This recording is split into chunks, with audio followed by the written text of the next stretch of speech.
Hi guys, it's Frankie from Frankie Tech.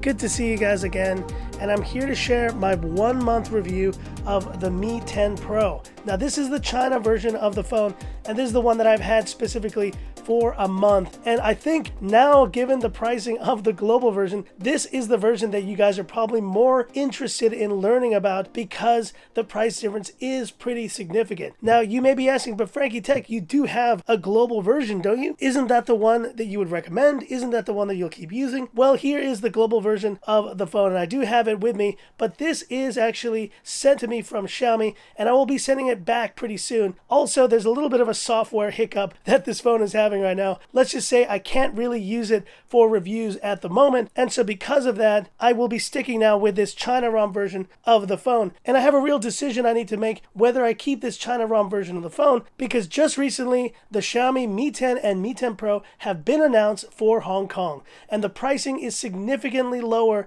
than that of the European global versions. Now this is the 12 GB version. The Hong Kong versions will only be 8 GB, so that's another thing I need to consider. But guys, you know about this phone. Design, display. This phone represents the pinnacle of Xiaomi's design, and that's kind of the back and forth conversation we've been having about this phone, because the price is significant, but you are getting the only 90 Hz refresh rate Xiaomi phone. You're also getting the blazing fast Snapdragon 865 and 5G networking capability, which just went live in Hong Kong this week. And as you can see, the back is just as stunning as the day I got it. And the dual speakers on this phone are legit. They are some of the best dual speakers that I've heard on any smartphone this year. And last but not least, the Mi 10 Pro's camera has been stellar, and it only keeps getting better. And that's one of the big questions I've gotten recently. Are you getting software updates? Is this camera improving? Well, look at this. You can see right here, I just got a new software update which will update my security patch to March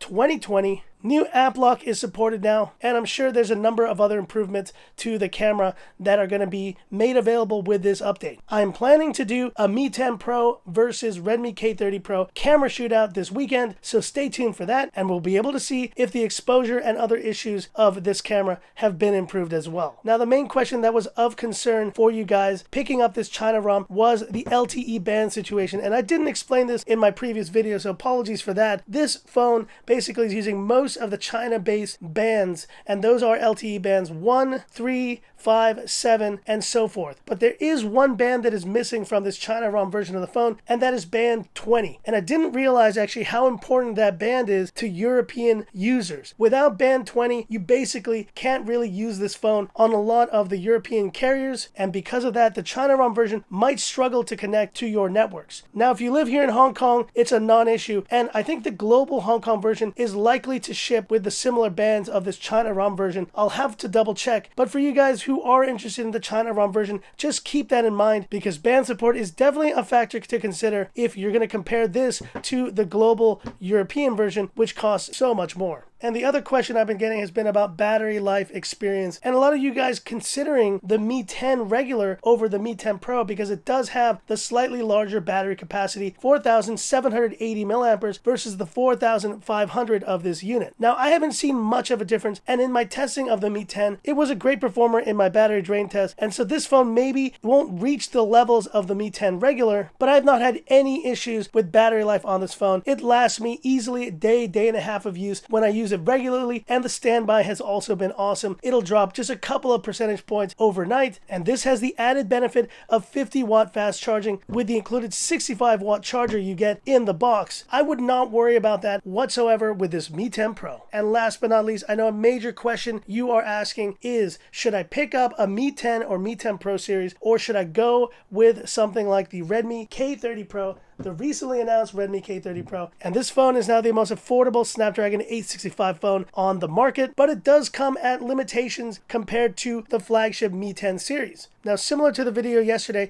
I do think there are two buyers in the market for this phone. There are previous K20 Pro users who are maybe considering this phone or maybe considering jumping to a Mi 10 series phone. And then there are guys who don't own either. Now, in the case of you Mi 9T Pro, K20 Pro owners, jumping to the K30 Pro is going to feel like a natural progression. But it's a jump to the Mi 10 series that's going to feel even bigger, but you will pay for it. So if you paid around $400, $500 for a Mi 9T Pro, K20 Pro, then jumping to the Mi 10 is going to feel like a sizable one, both in terms of specs, but also in terms of price. You're going to get that 90 Hz refresh rate. You're going to get some of the most beautiful design that Xiaomi has done on a phone, the 108 megapixel camera, super fast charging, dual speakers, but you're going to pay for it. And in European markets, you're essentially going to be paying almost double the price that you paid for your Mi 9T Pro to pick up this Mi 10 Pro, and still a significant amount for the Mi 10. So once again, it comes down to what you value. If you value 90 Hz, if you value the super fast charging, if you value having the best flagship that Xiaomi has ever released, then you're going to have to pay for it, but you will pick up a Mi 10 Pro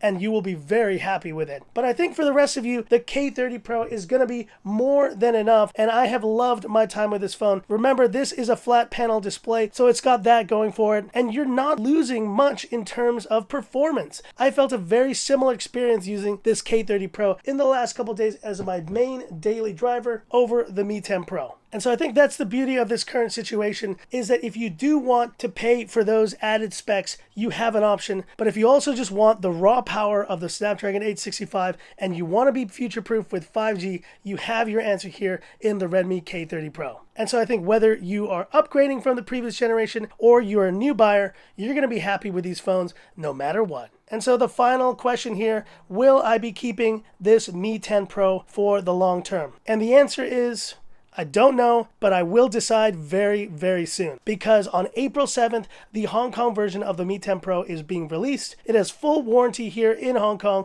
and it also will have global support. So the same Google apps and full Google integration that I love. And it will be the 8GB version, while this one represents one of the top-of-the-line versions, 12GB 256, that is not even available in most markets. If I do keep this Mi 10 Pro version, it will be because of the improved performance, but I'm kind of leaning towards just getting my own unit of a Mi 10 Pro that's just mine once and for all, and I can keep it for long-term reviews. But we shall see, guys. I will keep you posted on my final decision on that very soon. But 1 month in, I have absolutely loved my time with the Mi 10 Pro. It is a flagship phone with flagship specs and a flagship price. And yes, this is Xiaomi's strategy moving forward. They're definitely creeping up in terms of price range, like OnePlus and a lot of other OEMs. But I can't fault them when the hardware and when the design is this good. Xiaomi, you've done a great job with this Mi 10 Pro, and I can't wait to see what they do next. So that's it for this video. If you liked it, give me that thumbs up. And if you love the content of Frankie Tech, subscribe to the channel, hit the bell icon for future updates. And stay tuned, like I said, for that camera comparison. Hopefully I'll get a little bit of sunshine this weekend and I'll be able to do it. And thanks again for all the support and all the nice messages of hitting 120,000 subscribers. And just happy here to be able to bring content to you during these difficult times. So that's it. And this is where I leave you by saying, this is Frankie Tech signing off. Have a good one.